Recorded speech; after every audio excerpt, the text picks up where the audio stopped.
एक बार की बात है। एक जंगल में लीला अपनी बच्ची और पति के साथ रहा करती थी। लीला अपने खेतों में मक्की की फसल उगाई होती है। लीला बहुत ही मेहनती थी। वह बहुत ही मेहनत करके मक्की की फसल उगाई थी, पर उस मक्की की दाम अच्छे नहीं मिल पा रहे थे, जो कि उसे उसका मक्की के फसल से पैसे मिलते, उससे वह गुजारा करती है। एक दिन लीला और उसकी पति खेतों पे जा रहे होते ही तभी उसकी बेटी पिंकी बोलती है, माँ, मैं भी आज खेतों पे चलूंगी आपके साथ। अरे बेटी, तू खेतों पर क्या करने चलोगी? मैं और तुम्हारे पिता खेतों में काम करेंगे। तुम खेतों पर अकेली बैठे बोर हो जाओगी। नहीं माँ, मैं भी आज आपके साथ खेतों पे चलूंगी और आपके कामों में मदद करूंगी। अरे बच्ची है, इतना कह रही है तो साथ में लेकर चलते हैं ना।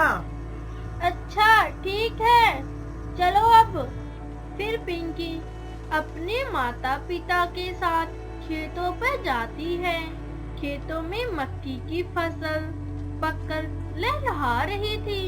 पिंकी मक्की के खेतों पर आकर बहुत खुश थी।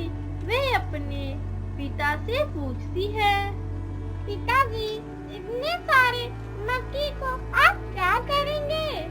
बेटी, इस मक्के को बेचकर अपना घर का खर्चा चलता है। इसी तरह से पिंकी अपने पिताजी से बातें कर रही थी। तभी वहाँ पर एक व्यापारी आता है। वह गोलू से पूछता है, क्या भाई, तुम अपना मक्की बेचोगे? हाँ भाई, ये बेचने के लिए है तो लगाया हूँ। बताओ कितने किलो दे दूँ?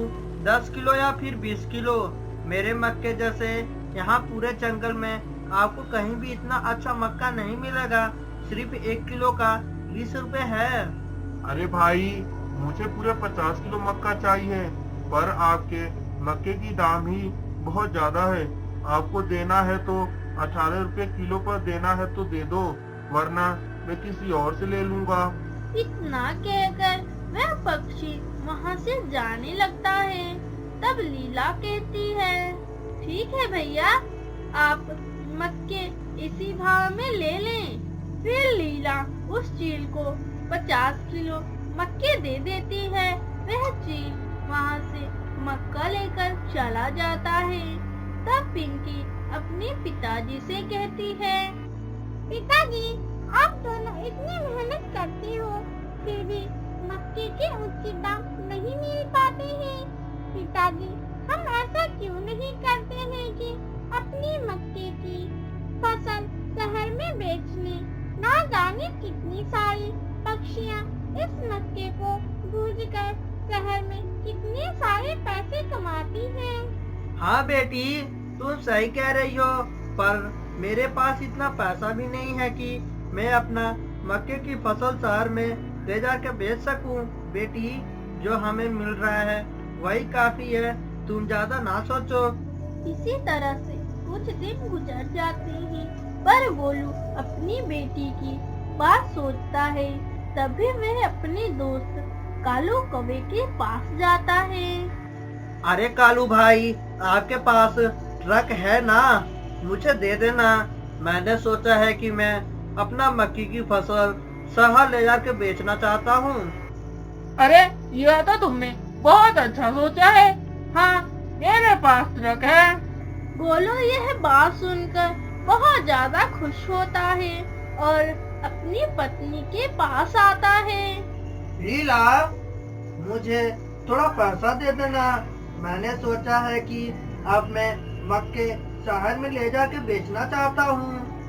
ठीक है जी, मैंने पिंकी के शादी के लिए कुछ पैसे इकट्ठा की थी, मैं वही लेकर आपको दे देती हूँ जी। थोड़ी देर बाद लीला रुपए लेकर आती है। ये लो जी, भगवान आपको काम में सफल करे। गोलू पैसे लेकर शहर में आ जाता है और शहर में एक छोटा सा मक्की भूनने का ठेला लगा लेता है। थोड़ी देर बाद उसके पास कुछ पक्षी मक्की खाने आते हैं। गोलू सभी को मक्की देता है। तभी मक्की खाकर गोलू का सभी तारीफ करने लगते हैं। अरे वाह, ये तो मक्की सच में बहुत टेस्टी है।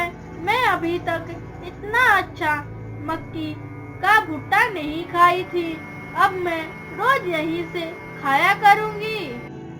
जल्द ही गोलू का मक्की उस शहर में चारों तरफ फेमस हो जाते हैं। इसी तरह से गोलू का मक्के का दाम भी अच्छे मिलने लगते थे। लीला अपने पति गोलू की तरक्की देखकर बहुत ज्यादा खुश होती है।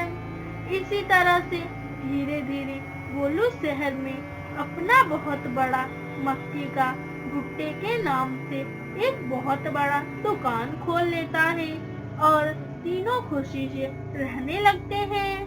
दोस्तों, अगर आपको मेरी वीडियो पसंद आई हो तो प्लीज मेरे चैनल को लाइक सब्सक्राइब जरूर से कीजिए।